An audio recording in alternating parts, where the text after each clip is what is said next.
um determinado clérigo que é enviado a pastorear um pequeno vilarejo. Europa, aqueles cantos de lá. Enfim.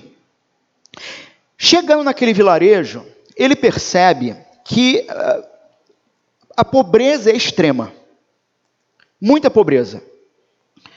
E quando ele entra, então, na igreja, um clérigo, nessa história, católico romano, ele entra nessa igreja e ele percebe que dentro da igreja havia uma quantidade enorme, né, espalhado de imagens de santos de prata, de ouro, adornado com pedras preciosas e tudo mais. E ele tem a seguinte ideia: ele manda derreter todas aquelas estátuas, fazer moedas, e com aquelas moedas, então, distribuindo para os habitantes ali, para os cidadãos do vilarejo, os cidadãos começam a investir, comprar sementes e arrumar as coisas, e ali, a partir disso, aquele vilarejo ele começa a ser modificado e, inclusive, é salvo da própria fome. E o brado que esse clérigo dá na hora de distribuir as moedas para o uso do povo é o seguinte: ponham os santos em circulação. Eram santos em estátua, né? Ouro, prata. E agora, de fato, eles têm alguma utilidade ali para a vida daquele povo por serem postos em circulação. Meus irmãos, me parece então que aqueles santos de ouro são o retrato perfeito de uma fé que você só ouve, mas não vive. Ponham os santos em circulação. Vocês já estão, talvez há quantos anos, ouvindo sermões, lendo excelentes livros, adornados, belos, mas a proposta é: vocês precisam ir para a circulação. E é exatamente essa a proposta de Tiago aqui. Não seja apenas ouvinte, seja praticante. Porque senão, você de fato não tem valor nenhum. Você esteticamente é muito bonito, muito belo, mas no dia que a coisa ficar feia, no dia que apertar o problema, toda aquela beleza continua na sua prateleira teológica. Ou mais, seu próprio irmão ou irmã que possa vir a necessitar de você, você vai faltar.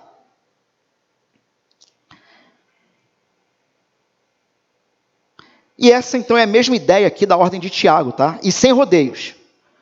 Tiago vai nos chamar a pararmos de apenas admirar o tesouro e começar a usar. Então, bom, vimos na semana passada isso. E essa é a ideia. Precisamos entrar em circulação, na prática daquilo que estamos ouvindo há tanto tempo. E aí, verso 22, nós vimos na semana passada, Tiago dá ordem: sejam praticantes da palavra, não somente ouvintes, porque vocês correm um grande risco de viverem dentro de um alto engano. No verso 23 e 24, Tiago, então, ele vai fazer a ilustração do espelho. Teve irmão que disse para mim: olha, eu nunca gostei muito de espelho, não. O espelho revela, o espelho não mente. E Tiago coloca então esse espelho como a própria palavra. Ele vai dizer: o problema é o sujeito que vai para o espelho, se olha, vê como ele é de verdade, mas logo se vira, vai embora e esquece. Ele não considera a sua própria realidade que foi dita.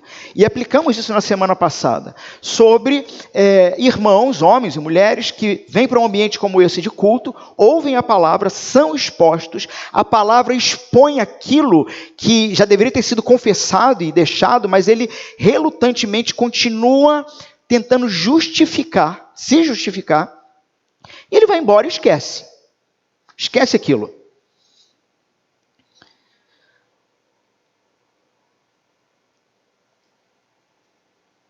grande ideia aqui, meus irmãos, que está norteando a nossa meditação é a seguinte. Então, uma fé que não circula em ações práticas é uma fé morta. Essa é a ideia toda de Tiago na sua carta, né? A fé sem obras é morta. Uma fé que não circula em ações práticas é uma fé morta. Um tesouro inútil que nos engana ao invés de nos transformar. E diante desses versos, finalzinho do verso 20, eu vou ler o 23 e 24. Porque se alguém é ouvinte da palavra e não praticante, assemelha-se àquele que contempla o seu rosto natural num espelho, pois contempla a si mesmo. Se retira e logo esquece como era a sua aparência. A pergunta crucial, então, que nós praticamente paramos na semana passada, na verdade, eu vou ainda adiantar um pouquinho do que a gente trabalhou semana passada, mas foi: como podemos passar do esquecimento, como podemos sair dessa trajetória de apenas ouvir sermão e depois esquecer e viver como se não tivesse ouvido, para perseverança. Como que eu faço isso? Como que eu saio da ilusão, do auto-engano, de achar porque eu estou ouvindo sermão, estou ouvindo podcast durante a semana, estou lendo livros durante a semana, mas aquilo na verdade não me muda em nada e não reflete nada. Como sair dessa ilusão, desse auto-engano, para uma verdadeira prática que demonstra o quanto estamos comprometidos com o Senhor da palavra? E Tiago, ele vai então dar a resposta, e meus irmãos, essa resposta que Tiago vai dar, veja, não há atalhos. Então talvez uma das primeiras coisas que precisam ficar claras aqui, e eu não sei se deixei isso tão claro na semana passada, não tem atalho místico, não tem uma fórmula mágica. Sabe aquele negócio do cara ficar esperando em casa que Deus toque no seu coraçãozinho para que ele então comece a viver e agir como um cristão? Não existe esse atalho. É óbvio, fomos libertados pelo Espírito Santo para a obediência.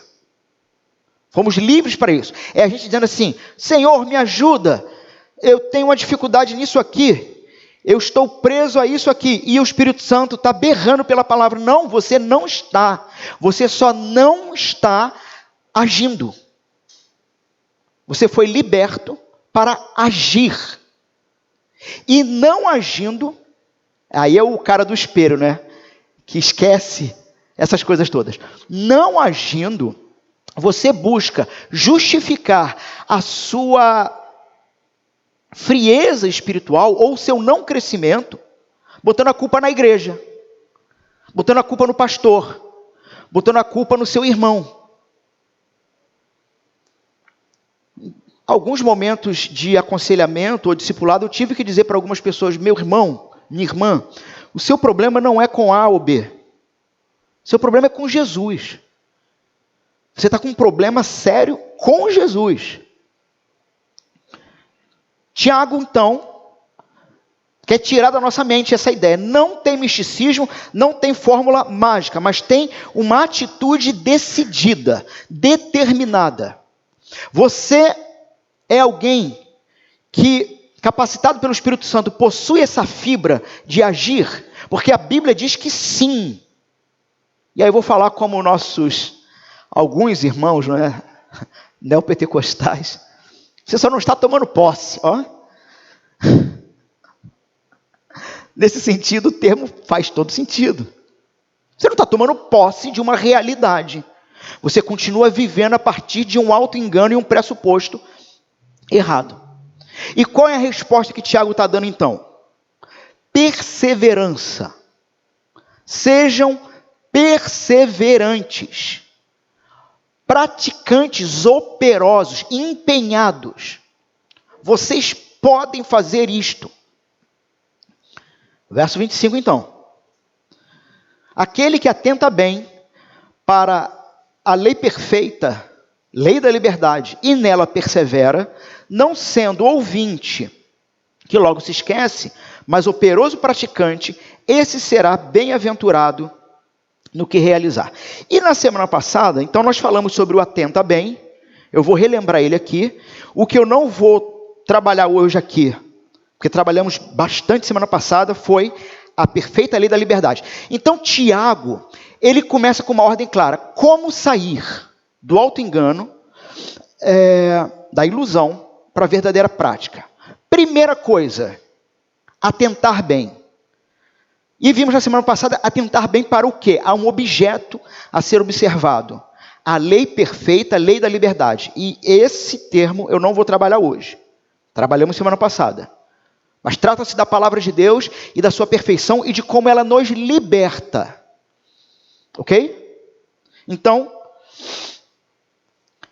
quando Tiago começa essa argumentação no verso 25, ele usa, falei isso na semana passada, uma palavra que ela não é um olhar comum, mas ela significa curvar-se para inspecionar de perto. Então ele está dizendo, primeira coisa, você quer sair da ilusão para uma vida cristã que de fato mostra a justiça de Deus sobre a sua vida, ou seja, mostra que você é nova criatura. Não viva como o sujeito, sabe? Que apenas deu uma olhada rápida na palavra, no espelho, e se foi.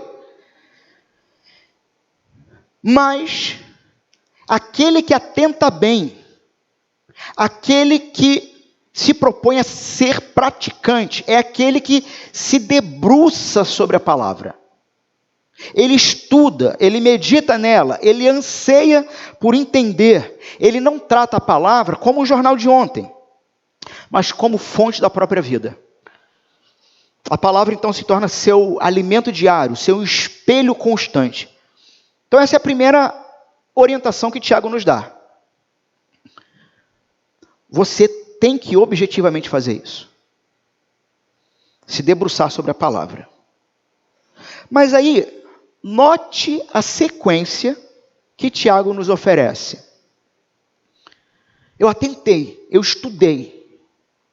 Eu não apenas ouvi esse sermão no domingo. Irmãos, nós estamos falando sobre resoluções de conflito, nós estamos falando sobre, a partir, né, tudo que vimos até aqui de Tiago, nós estamos falando sobre prontos para ouvir, tardio para falar, tardio para se irar. Estamos falando sobre a necessidade da prática da vida cristã. Certo? Todos aqui comigo? E aí, durante a segunda-feira, você vai ouvir ou se debruçar sobre outros temas teológicos que, muitos deles, nada tem a ver com o que a tua igreja está tendo. Será que tu vai esquecer o que foi dito no domingo? Será que você vai desconectar do todo o resto da comunidade? Tiago está dizendo, bom, não faça isso, mas se aprofunde mais no tema. Só que não somente isso, nela, na palavra, persevere.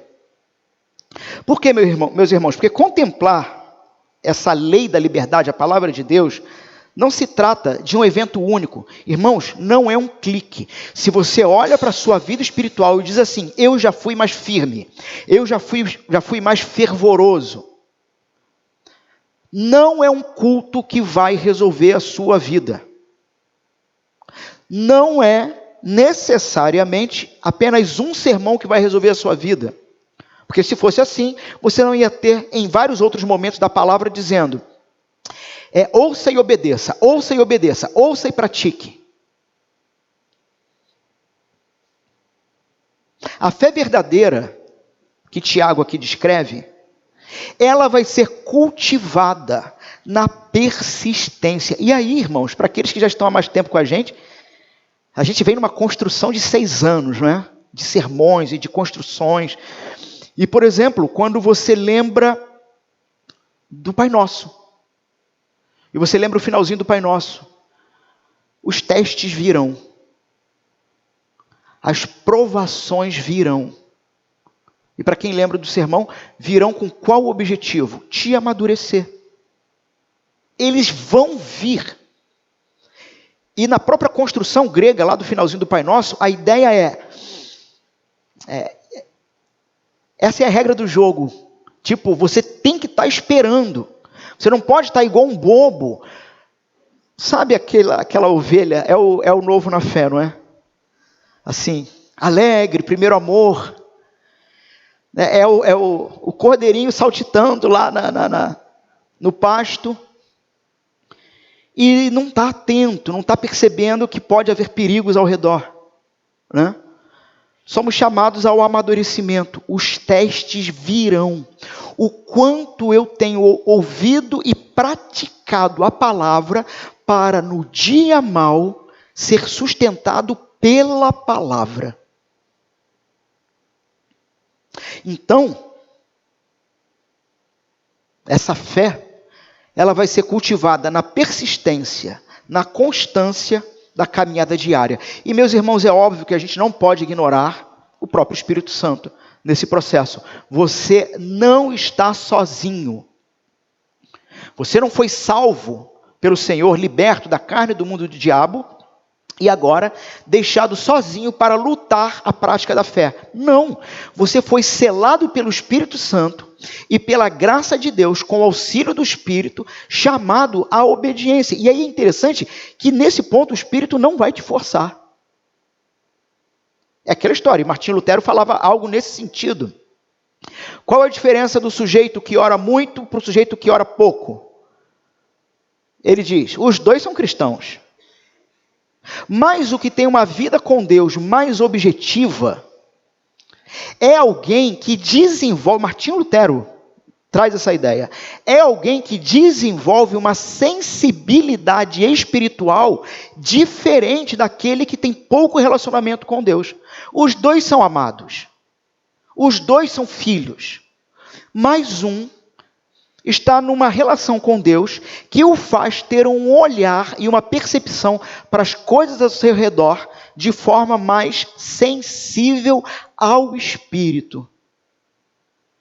E essa sensibilidade não acontece se você faz mais maratonas de Netflix do que maratonas de textos bíblicos. Alguém perguntou para mim, pastor, você é contra ver Netflix? Não, eu assisto. Né? E para o espanto de muitos, gosto muito de terror. Só depois que as crianças nasceram, a gente foi diminuindo de ver. E hoje em dia está difícil. De vez em quando a gente consegue, também está difícil achar um terror bom. Né? Como o pastor Emílio Garófalo diz, que dentre os gêneros fictícios, o mais seguro de você assistir é o terror. Sabe por quê? Porque não existe um filme de terror que diga que o mal é bom. O mal sempre é mal. No filme de terror, tu não torce pelo mal. Nos outros filmes, você pode vir a torcer pelo bandido. Bom, fecha parênteses aqui. Somos capacitados, então, pelo Espírito Santo. E não é maratonando outras coisas, a mais do que a própria Bíblia, que você vai desenvolver essa sensibilidade. Bom, para o crente então, meus irmãos, que se curva sobre a palavra, que persevera nela e se torna operoso praticante, alguém que intencionalmente planeja a vida para isso, sabe? Vocês estão aqui hoje pela manhã, muitos, né? Apenas alguns retornarão à noite. Então, vocês têm a chance de sair daqui já planejando como que intencionalmente a sua agenda de segunda até o próximo domingo pode glorificar a Deus. Como ou as escolhas que precisam ser feitas. O que precisa ser deixado. Talvez não abandonado, não é nem algo pecaminoso, mas deixado menos. E o que precisa ter mais? Irmãos, eu espero que não seja uma surpresa, embora eu acho que pode ser. Mas vocês sabiam que na sua igreja, os homens recebem no grupo,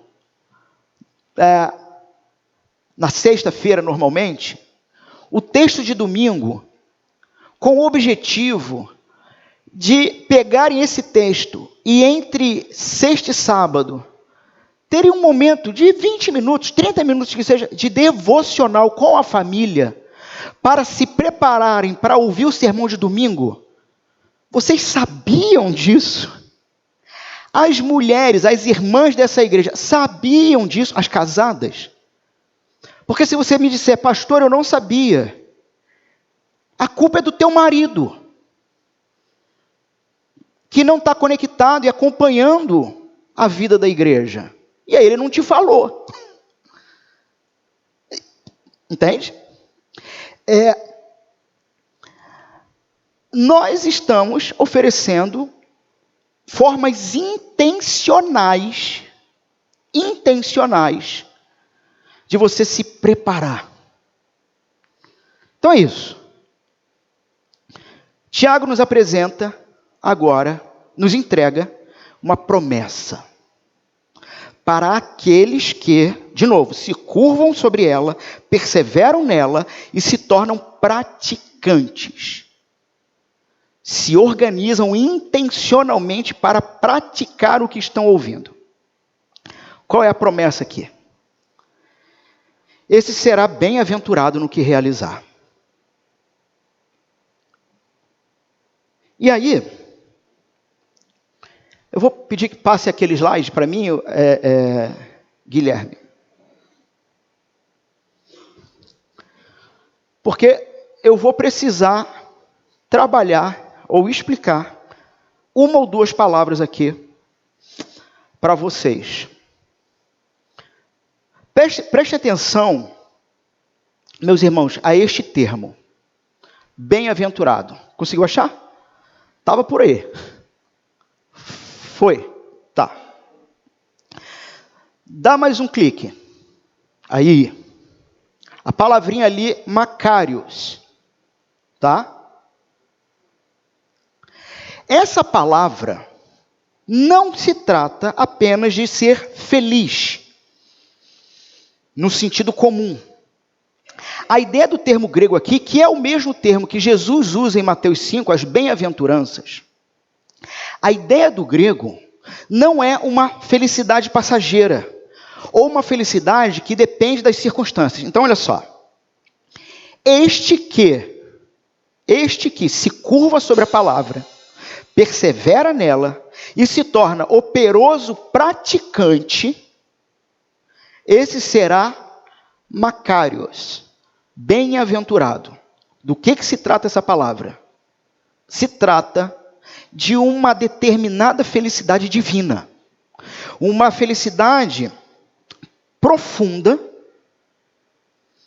uma bênção divina, uma condição de favor e de alegria que vem da parte de Deus. Uma certa satisfação. Assim, eu estou pleno e satisfeito porque algo para fora dessa realidade e divino me elevou a alma. Eu já brinquei com alguns irmãos que eu tenho um sério problema com café. Quando eu tomo café, o efeito dele em mim, eu sinto que eu posso dominar o mundo. Mas eu não posso tomar todo dia, que o corpo acostuma. Então é assim, 2, 3 vezes na semana. Pronto, eu sinto que eu posso dominar o planeta. A ideia de Macários, para muito além disso é óbvio, mas é essa ideia de que absolutamente nada nessa existência pode te derrubar. Só que isso vem de Deus. Algo interno. Tá? Mas, meus irmãos, o mais crucial para a nossa compreensão da aplicação desse termo no texto é a expressão seguinte. E aqui eu vou precisar explicar esse elemento importante. Passa para mim, por favor. é a frase final.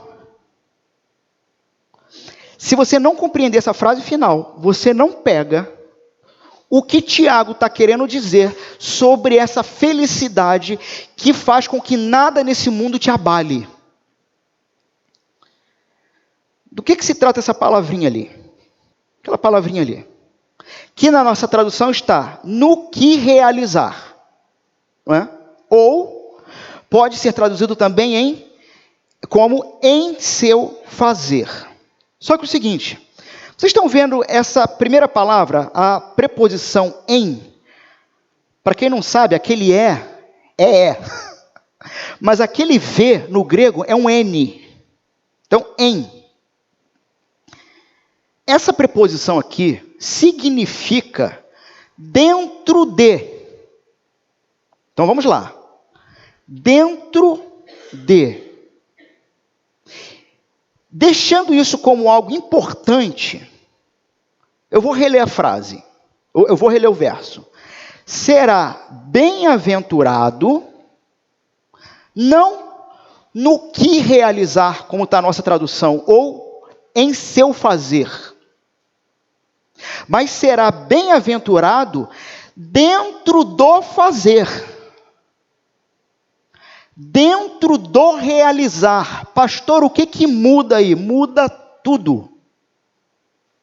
Por quê? Irmãos, Tiago fala então de uma bênção, essa bem-aventurança, esse Macários, para aquele que pratica a palavra. Mas a gente tem que ter cuidado para não entender mal Tiago por causa da nossa tradução. A alegria que Tiago está prometendo não é um pagamento pela obediência. Porque quando você lê no português, será bem-aventurado no que realizar, parece então que se eu for operoso, praticante e estudante da palavra, estudante e praticante, tudo aquilo que eu fizer, eu terei sucesso e alegria. Faz sentido isso? Não parece que é isso? Então, eu não estou tendo essa alegria porque eu não estou fazendo, porque eu não estou praticando. Não parece que é isso?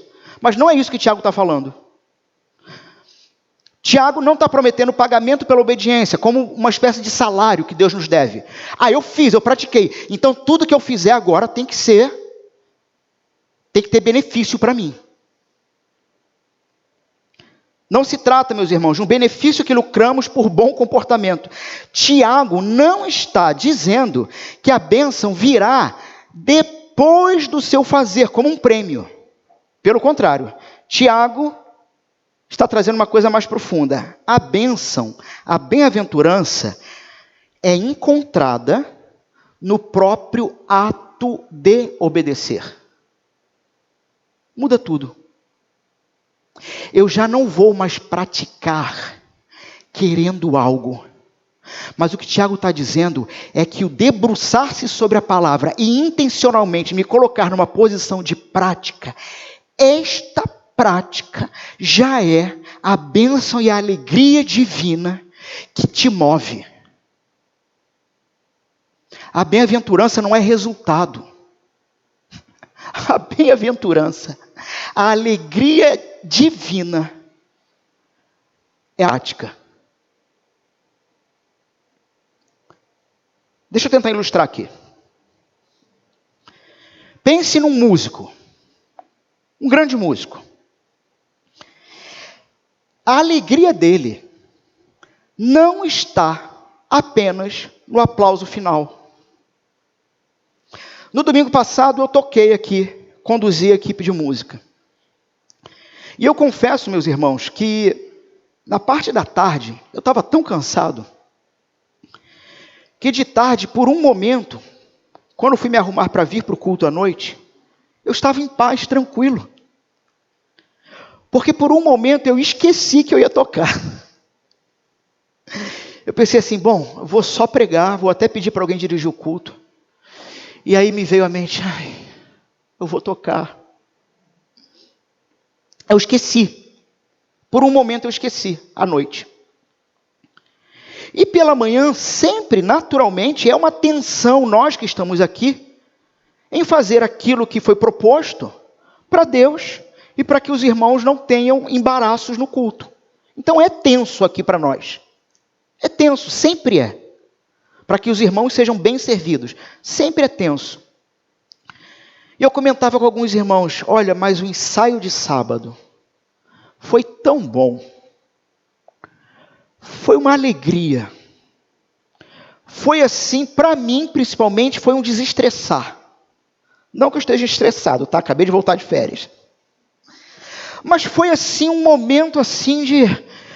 a semana foi... e a gente está aqui rindo, se divertindo, fazendo o que gosta, trocando ideia, pensando em musicalidade. O que eu cheguei à seguinte conclusão, para mim é muito melhor, é muito mais gostoso ensaiar do que tocar ao vivo aqui. Porque aqui é tenso. Aqui é tenso. A ideia aqui é parecida.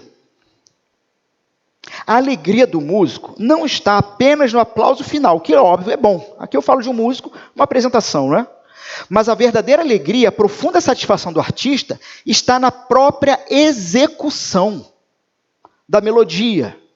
A alegria do músico está na harmonia que ele cria, cada nota. Está na beleza que vai emergir do seu esforço e dedicação. A bênção está na música sendo feita, na arte sendo vivida.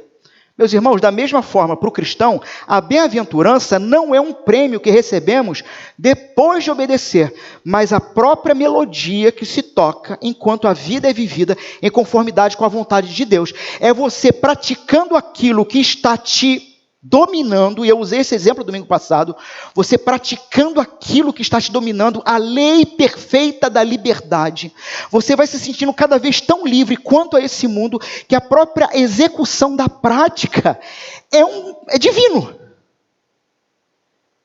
Meus irmãos, que bênção! É uma coisa que só crente experimenta.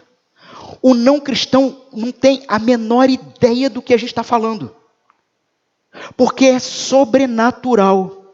Obedecer em prática a palavra de Deus é algo sobrenatural, que faz com que nós, mesmo na tristeza, não haja incredulidade e desespero. Há tristeza. Somos sustentados. Temos algo lá dentro, que é o próprio Espírito Santo de Deus, que nesse mundo caído nos faz respondermos de maneira diferente. Pensa nisso. Então, a pessoa que se debruça intencionalmente sobre a palavra de Deus, ela não para de acumular conhecimento, mas com o objetivo para moldar a vida. A pessoa que está assim, intencionalmente, querendo moldar a sua vida pela palavra, já vive uma realidade diferente. Pode tirar, pode botar o slide normal.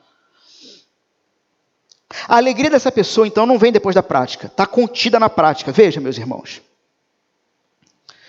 essa alegria não é o resultado da obediência, mas é a esfera que envolve a obediência. É o indivíduo que obedece, não como um fariseu. A Bíblia mandou, eu faço. É o indivíduo que obedece com uma alegria sobrenatural, em que ele não tem que fazer, ele deseja fazer. Ele ama fazer. A própria obediência, então, é o lugar da bênção.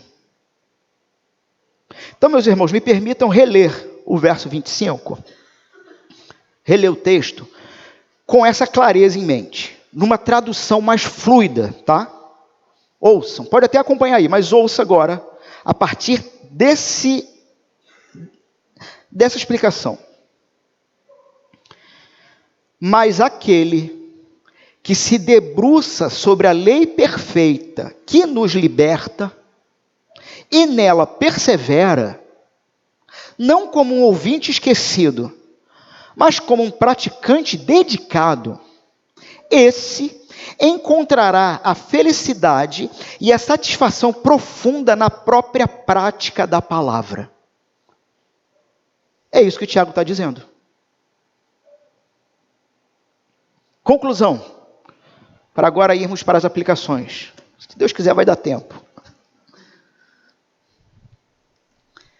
Tiago, então, nos confrontou com uma verdade inegociável,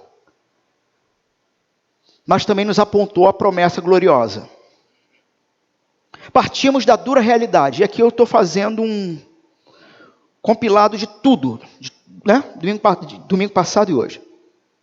Partimos da dura realidade do auto-engano, o perigo de sermos meros ouvintes da palavra, como aquele que se olha no espelho, vê sua verdadeira condição, mas se afasta e se esquece. Vimos que uma fé de negociante é uma fé que busca apenas consumir e acumular conhecimento sem transformação. Uma fé vazia, uma fé que está esperando que Deus dê alguma coisa em troca. Trata-se de uma ilusão que nos afasta da verdadeira vida com Deus. Mas Tiago não nos deixa ir. Nos apresenta o contraste, o caminho da lei perfeita da liberdade. Nós aprendemos que essa liberdade não é ausência de regras, mas a profunda internalização da vontade de Deus nos nossos corações. Nós vimos que essa internalização acontece como? Através de um olhar intenso para essa lei, para a palavra, e perseverante, não como um fardo, mas como fonte de vida e um mapa para a verdadeira liberdade. E a grande revelação nesses versos, a promessa que Tiago nos faz, é que a bem-aventurança é profunda e duradoura alegria de Deus. É encontrada no próprio ato de praticar a palavra. Pense comigo. Quando você passou por alguma situação na sua vida, em que você tinha que tomar uma decisão, fazer uma escolha, de como responder, de como agir.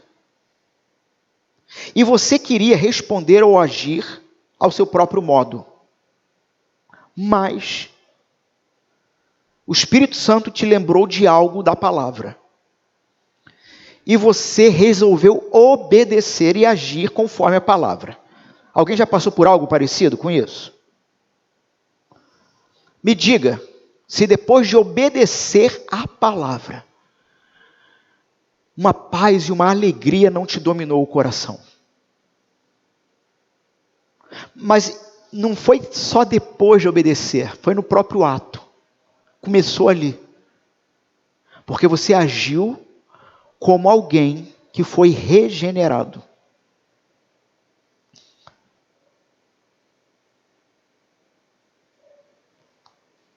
Bom, meus irmãos, aplicação. O que tudo isso altera em minha vida a partir de hoje?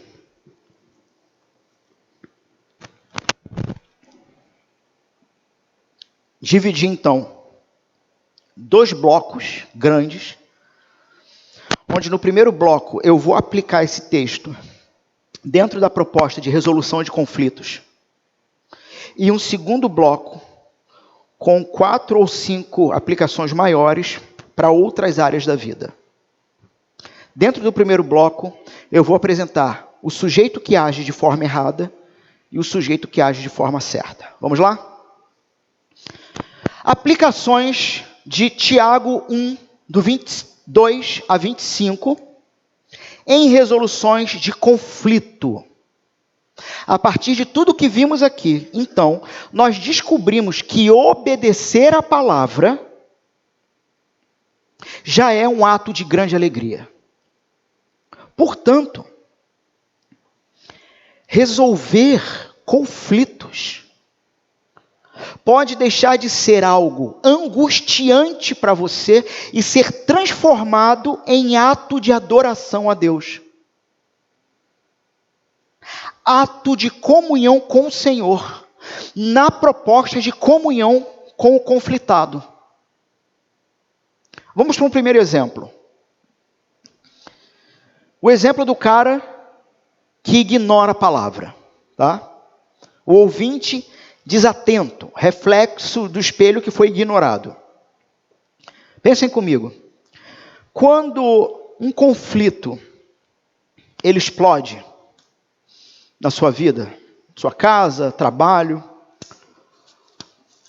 aqui na igreja, esse conflito ele vai funcionar como um termômetro para a nossa maturidade espiritual. A gente já usou esse termo, essa expressão em outros momentos. A maneira de medir a sua maturidade espiritual se encontra em quando há um conflito com um irmão. Se você resolve biblicamente, você está no caminho da maturidade. Se não, você precisa voltar, rever para obedecer. Tá? A palavra de Deus, ela já nos mostrou, então, o padrão de amor e o padrão de perdão. Vimos lá em Mateus 18 isso. Já nos mostrou sobre a necessidade de termos unidade como corpo de Cristo e uma humildade radical. Por quê? Para falar de radicalidade, o que Cristo fez para nos salvar, aquilo foi radical. Então nós temos que viver uma humildade que nunca nem vai chegar aos pés do que Cristo fez. Certo?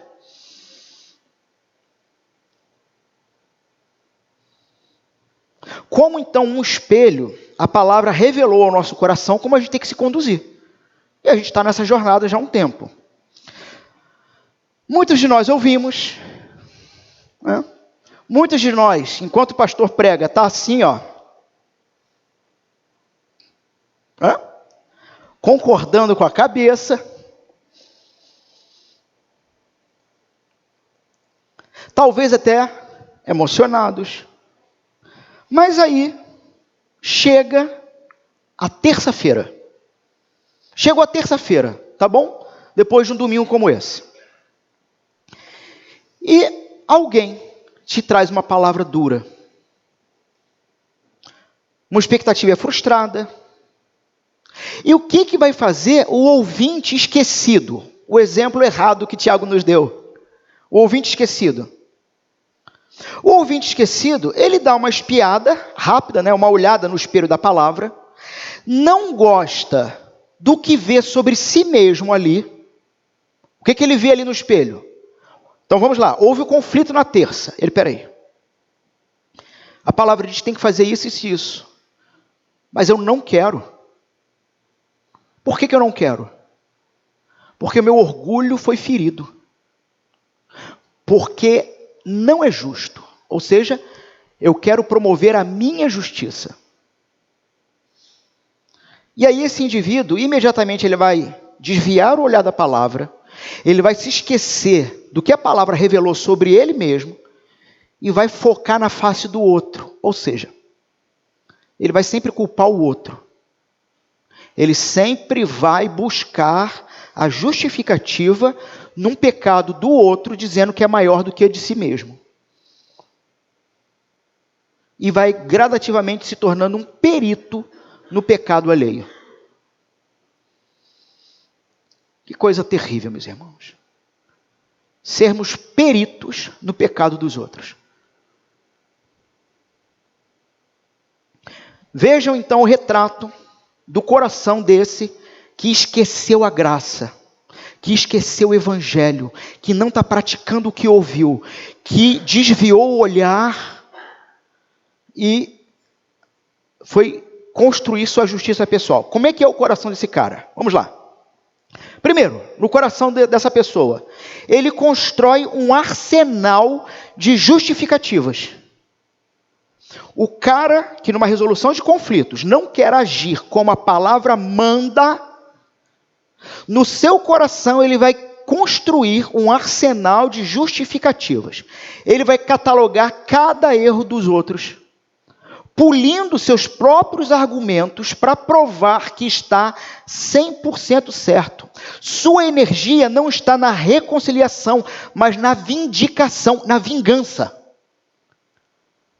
A energia gasta não está em obedecer e reconciliar, mas está em vindicar, em se colocar como juiz justo na história. Segunda coisa que está no coração dessa pessoa: recruta aliados e não mediadores. Ou seja, o sujeito, em vez de buscar a paz, ele busca pessoas para validar o seu próprio ponto de vista. Entenderam aqui o ponto? Ele não busca, ele busca aliados, não mediadores. E nesse interim, a própria fofoca se torna ferramenta para construir uma narrativa, um caso contra o irmão, onde o próprio corpo de Cristo inteiro começa a ser envenenado. Percebe, meus irmãos, a gravidade de não obedecer o que Tiago está dizendo? Não sejam apenas ouvintes, sejam praticantes, senão vocês viverão uma vida de auto-engano, não refletindo a justiça de Deus sobre vocês. E mais, essa própria alegria da prática da palavra nunca os dominará. Vocês ficarão cada vez mais azedos, amargos, intragáveis. E mais, irão começar a ferir o próprio corpo de Jesus. Mas pastor, eu não estou fazendo nada, e o que eu falo não causa isso visivelmente no corpo. Meu irmão, minha irmã, a primeira coisa que você tem que resolver isso é com Deus. Não venha se justificar para mim. Justifique-se com Deus. Onde com Deus não tem justificativa, é arrependimento. Tem que se arrepender. Mas em segundo lugar, se no seu próprio coração já há divisão, mesmo que ninguém na igreja saiba, você no seu coração dividiu o corpo de Jesus. Percebem a gravidade disso? Terceira coisa que vai no coração desse indivíduo, ele abraça então a amargura como um direito pessoal. Se agarra aquela ofensa que ele recebeu na terça, como se fosse o seu próprio tesouro, se recusando a reconciliação que a palavra ordena, porque no seu coração ele sente que esse outro não merece. Não buscarei reconciliação, não buscarei perdoar. Por quê? Porque ele não merece. E eu estou no meu direito.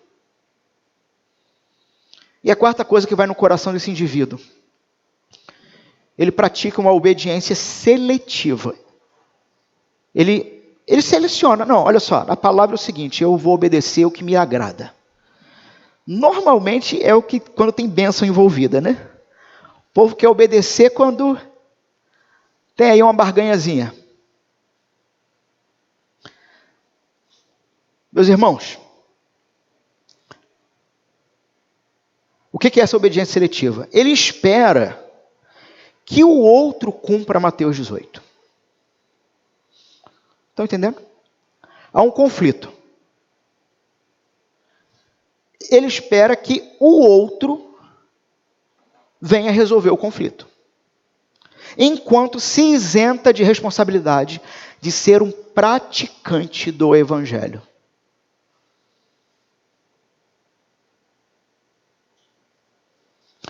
Tiago está dizendo que esse caminho é o caminho trágico do auto-engano. Porque nós buscamos a bênção de ter a razão, mas colhemos a miséria de um coração endurecido e de relacionamentos quebrados, e não há alegria nesse caminho.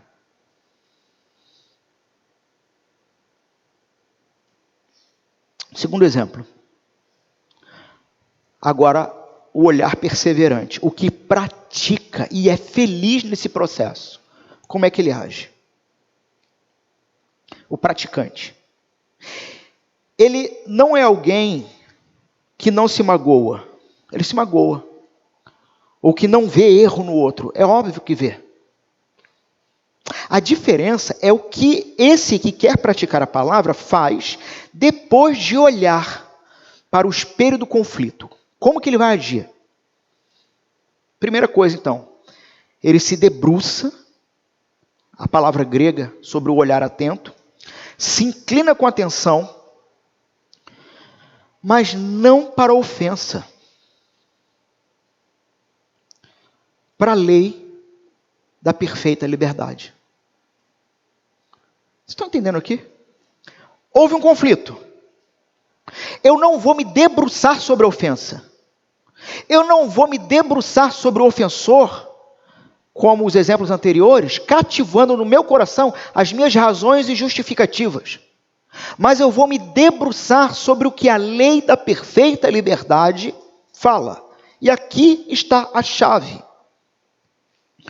Por que esse indivíduo consegue fazer isso? Porque o Evangelho já o libertou da necessidade de estar certo o tempo todo. Eu mandei ontem um gifzinho para alguns irmãos. Depois, quem quiser, eu posso mandar. Aí está assim: eu, aos 20 anos, agindo por qualquer coisinha, uma coisa assim. Aí estava lá uma cena de um filme do Tom Cruise, bem jovem, bem novinho, né?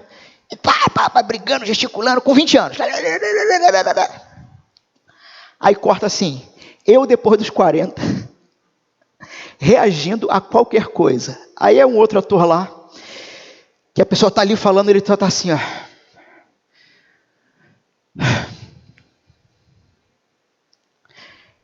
Eu cansei de estar certo. Eu não preciso.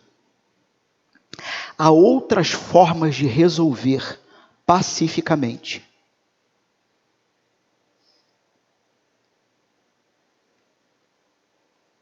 É um indivíduo que já foi justificado em Cristo, portanto não precisa buscar sua justiça numa discussão.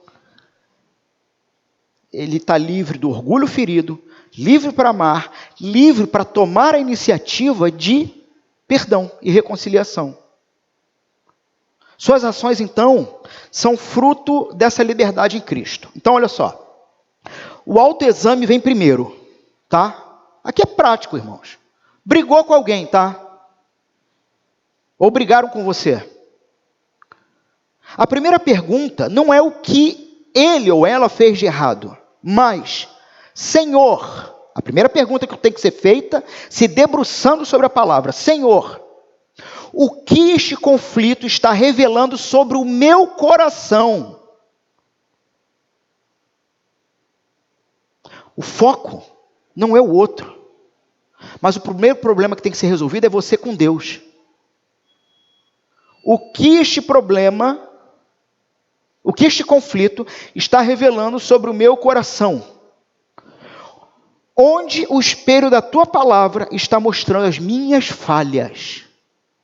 Porque, Senhor, eu sou pecador, não é possível que eu esteja 100% correto nesta causa. Não é possível. Eu sou pecador. Por que chegamos a isso? Por que escalou dessa forma? Como eu contribuí malignamente, me achando justo para tal coisa? Por que eu não apaziguei antes? Senhor, o que este conflito revela sobre o meu próprio coração? Segundo, então essa é a primeira coisa. Segunda atitude, uma iniciativa como um ato de adoração a Deus. O indivíduo que está em conflito com você e vice-versa, ele não espera isso.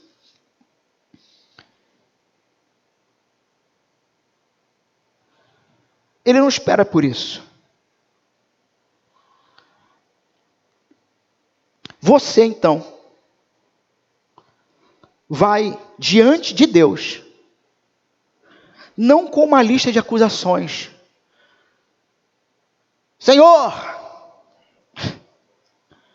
esmaga, arrebenta. Senhor, ele fez isso, ele fez aquilo contra a minha alma, contra a minha pessoa. Senhor, Senhor, Senhor.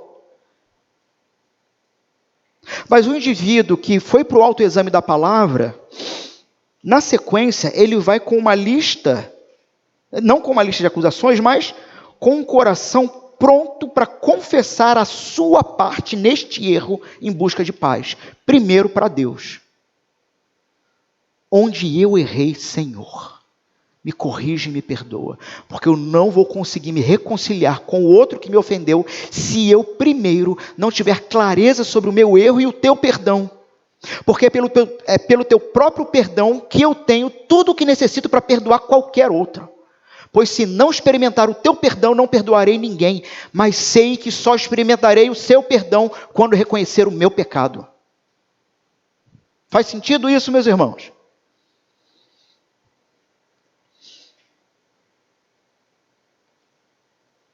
Terceiro passo, a escuta ativa e humilde. O indivíduo que quer fazer certo, ele vai encarnar o que Tiago ensinou. Pronto para ouvir, tardio para falar, tardio para se irar. Por quê? O seu objetivo agora não é mais vencer o debate, mas restaurar a comunhão. Eu não preciso vencer. Meu amigo, você não precisa vencer nada. Quando você pensa que tem que vencer alguma coisa e luta para tal coisa, você está dizendo que Cristo não venceu para você e por você. Você está tentando tomar as rédeas da sua vida e criar a sua própria justiça. Mas esse indivíduo aqui, ele não quer vencer o debate, ele quer restaurar o irmão. E o perdão, então, se torna essa prática de liberdade.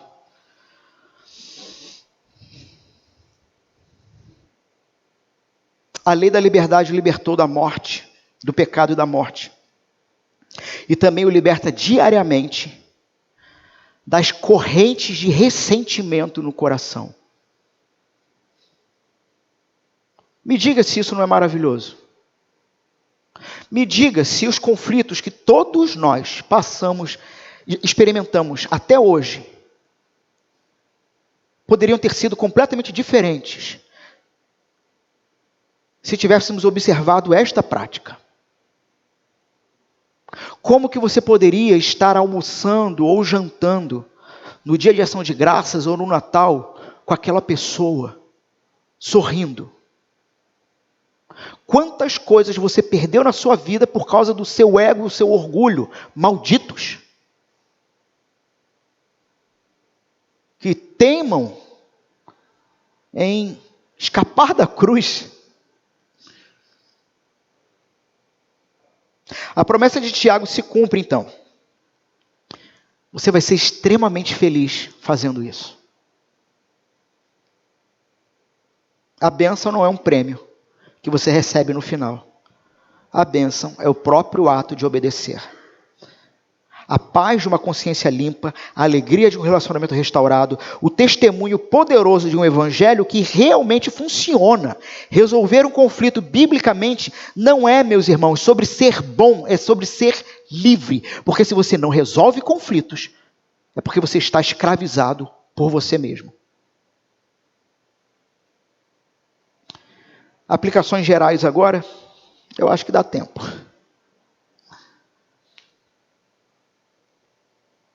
A bênção está na prática. Como podemos transformar nessa prática a nossa vida e a vida da própria igreja?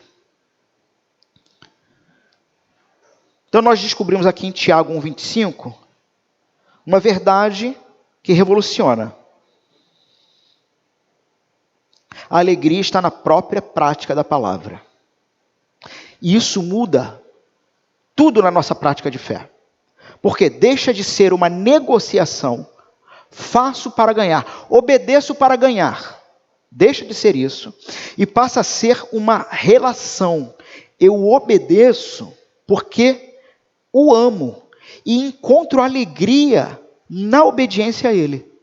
Entenderam a diferença? A fé negociante e a fé do relacionamento. Mas como isso pode transformar a nossa igreja e a nossa vida na prática? Bom, na nossa vida devocional, primeiro, uma mudança de cosmovisão, de perspectiva, de obrigação para deleite. Então essa doutrina, por causa de uma palavrinha no grego ali que a gente viu, o em, uma palavra, irmãos, no grego, muda toda a tua prática, toda a tua doutrina. Uma palavrinha, a saber, uma palavra teológica, não, é um em,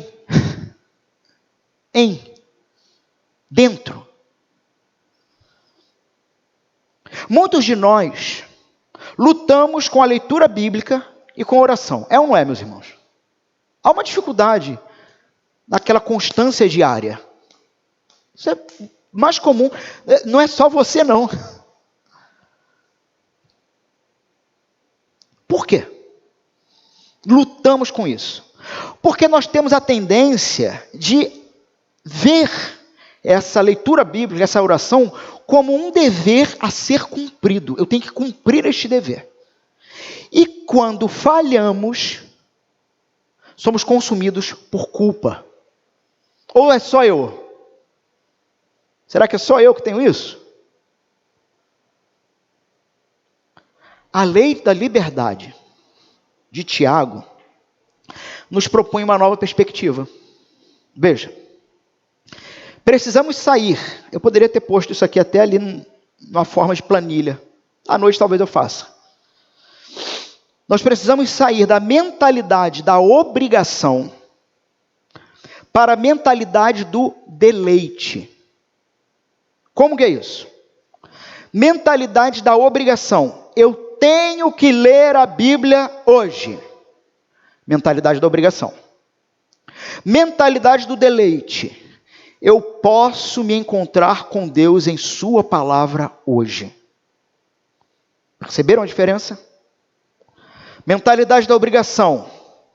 Focar em quanto eu li ou orei. Quantos capítulos eu li hoje? Quantos minutos eu passei em oração? Mentalidade da obrigação. Mentalidade do deleite. Do ter entendido Tiago. Alegria divina na prática. Focar na qualidade da comunhão que eu experimentei com Deus. Não importa se eu li um verso, metade de um verso, 7 capítulos. Se eu orei 1 minuto ou 7 horas. Mas qual foi a qualidade daquele momento que eu tive? Deleite. Mentalidade da obrigação. Sentir culpa quando falha em cumprir uma meta. Mentalidade do deleite. Sentir saudade da comunhão e correr de volta. Perceberam que isso é o mesmo ato, mas com atitudes diferentes. Mesma situação. Não cumpri, falhei. Eu me sinto culpado. Porque não estou me debruçando sobre a lei da liberdade e não estou me colocando como um operoso praticante dela. Por isso, quando eu falho, eu me sinto culpado. Mas ao me debruçar sobre a lei da perfeita liberdade e objetivamente querer praticá-la, e naquele dia eu não consegui, eu sinto uma saudade. Eu só quero voltar. Não há culpa. É aquela história, eu gosto de pensar em Nárnia e no leão Aslan, embaixo de uma árvore frondosa, esperando você todos os dias naquele horário para bater um papo com você. E tem vários dias que você não vai, e o Aslan, ele não fica com raiva de você. Ele só vai embora, amanhã ele vai voltar no mesmo horário, ele continua te esperando lá. Usando irmãos, púlpito, para plantar no seu coração não culpa, mas saudade dele. Eu tenho saudade daquela época em que ir para a igreja era algo espetacular. Eu tenho saudade disso. Eu tenho saudade daquela época em que orar, cantar ao Senhor. Está me vindo o Salmo 42 à mente. Como eu sinto saudade de quando conduzi o teu culto.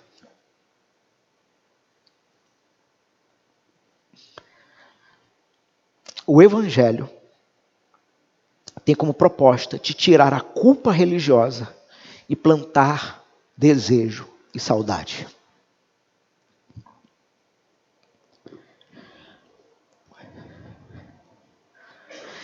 Mentalidade da obrigação. Faz a seguinte pergunta: você cumpriu a sua tarefa? Mentalidade do deleite. Faz a seguinte pergunta: como foi o seu encontro com o Senhor hoje?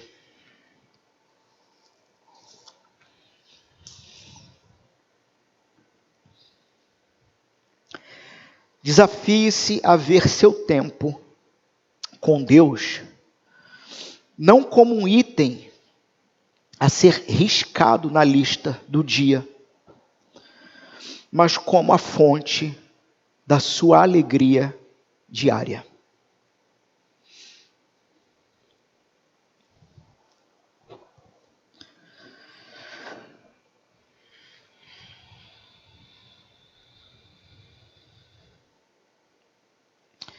Eu vou pular uma aplicação para a gente ganhar tempo, tá?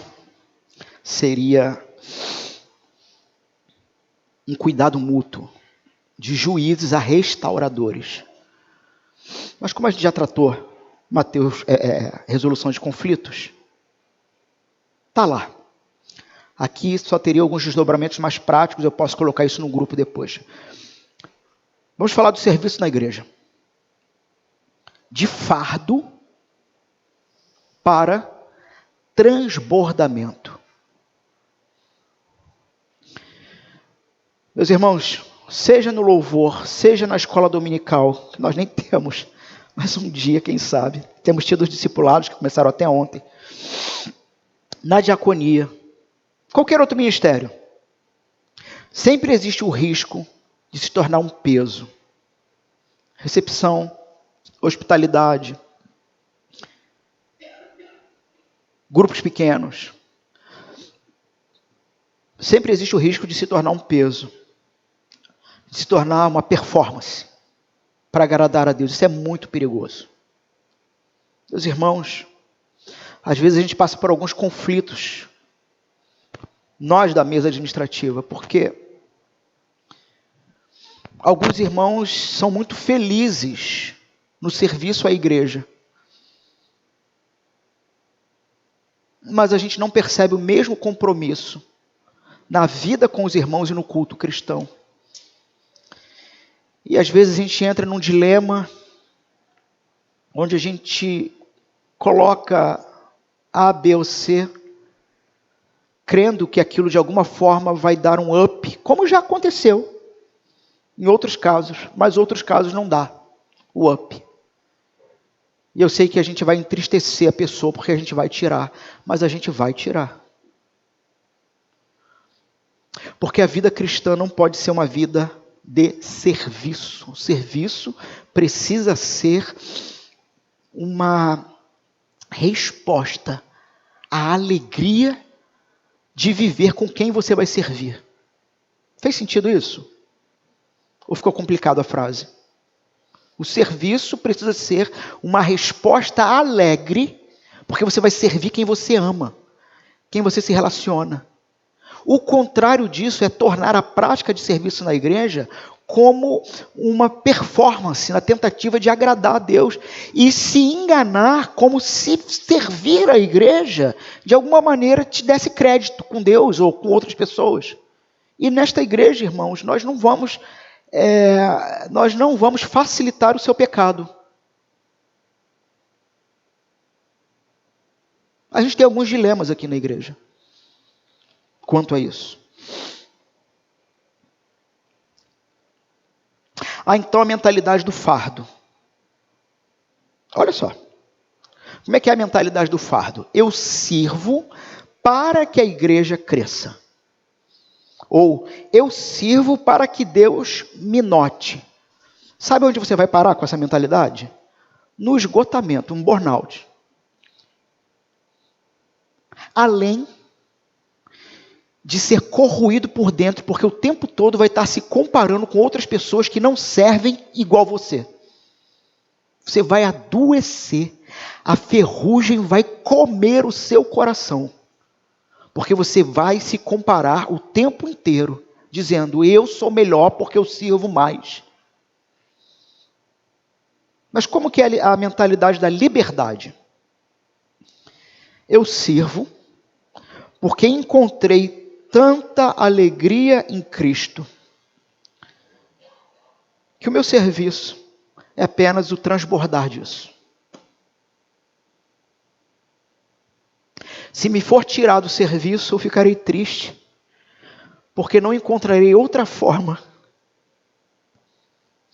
de servir.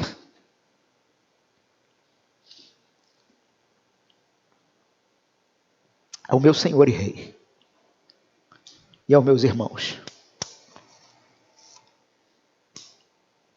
Antes de servir, então, pergunte-se: estou fazendo isso para conseguir algo?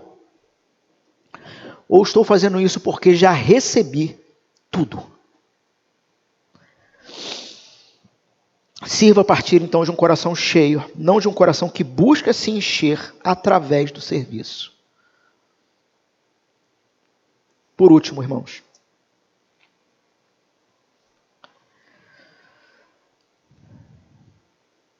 sairmos da esfera de consumidores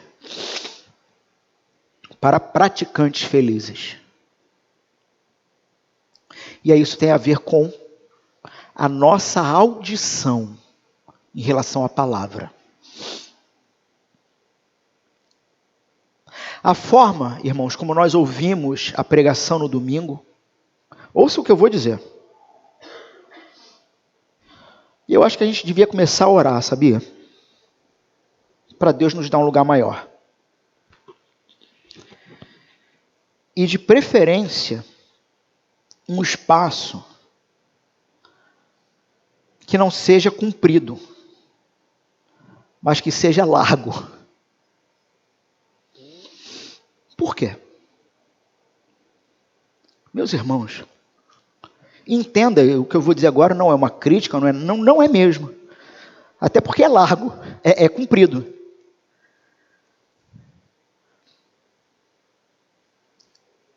Mas, pensem por um instante. Você que já experimentou ouvir o sermão sentado aí atrás, já experimentou sentar mais na frente para ouvir o sermão? Você que já teve essa experiência, responda a você mesmo. A sua atenção não foi maior? Você não se distraiu menos com outras coisas? Principalmente a turma do TDAH aí. E a turma do I. Aí, quem está chegando agora vai descobrir depois do que eu estou falando.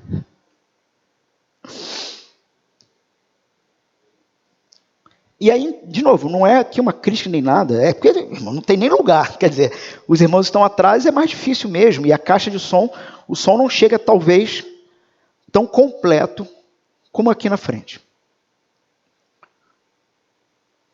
Por isso que eu falei de sermos largos, né? Porque todo mundo estaria mais para cá. Por que eu estou dizendo isso? Porque a forma como ouvimos a pregação no domingo vai definir a sua semana. Podemos ouvir como meros espectadores ou como praticantes ativos.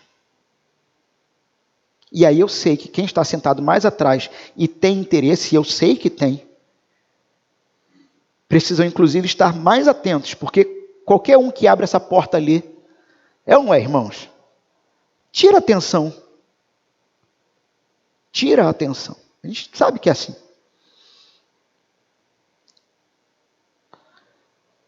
Como é o ouvinte de sermão negociante?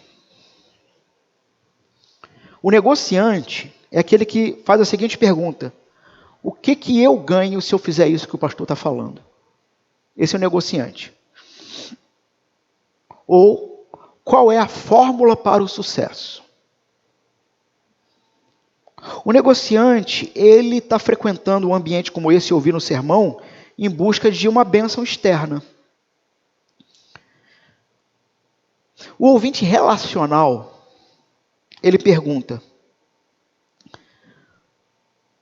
durante o sermão, né? Como eu posso experimentar mais da alegria de Deus ao viver esta verdade? Ele está em busca de uma bênção. Sim, também. Mas é o próprio Deus. O próprio Deus. Sabe aquele indivíduo que fala assim, olha, eu vou buscar a Deus. E você pergunta, por quê? E ele diz, porque eu quero que a minha família espiritualmente esteja mais estabilizada. Eu sei que vai parecer uma loucura que eu vou falar. Mas ele está errado. Ele está buscando a Deus para ganhar alguma coisa. Ele não está buscando a Deus porque ele só quer estar com Deus. Percebe que o motivo é justo? Eu quero uma família espiritualmente saudável. Então, se você não tiver uma família espiritualmente saudável, você parará de buscar a Deus?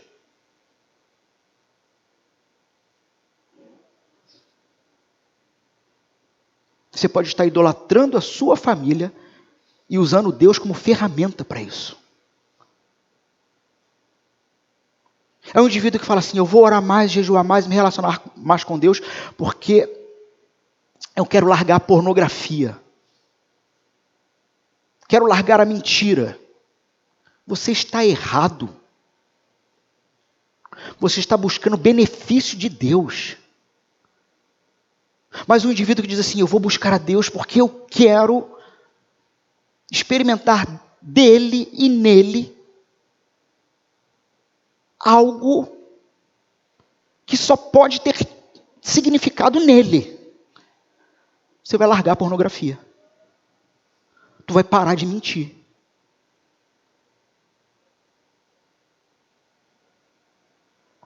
Meu irmão, você quer largar o adultério? Não. O que você quer? Eu quero uma conexão com o Senhor de uma tal maneira em que eu simplesmente morra.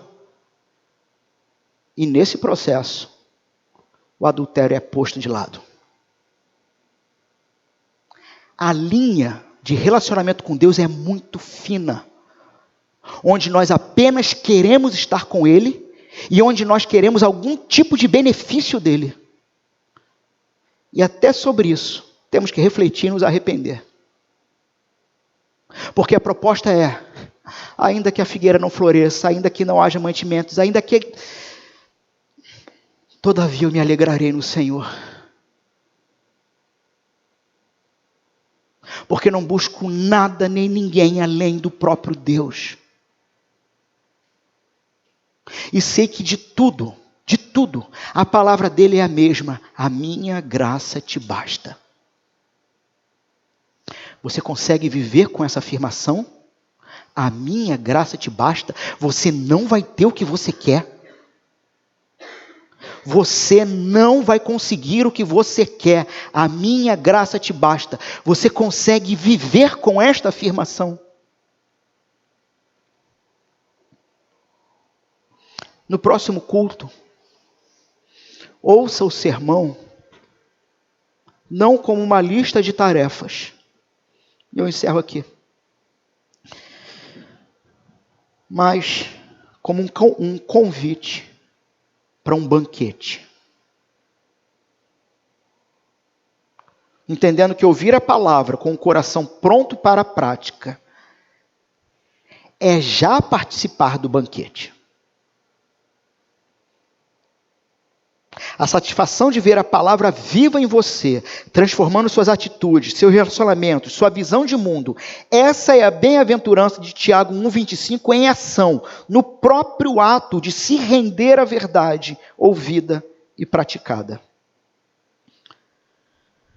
Que Deus nos ajude. Amém.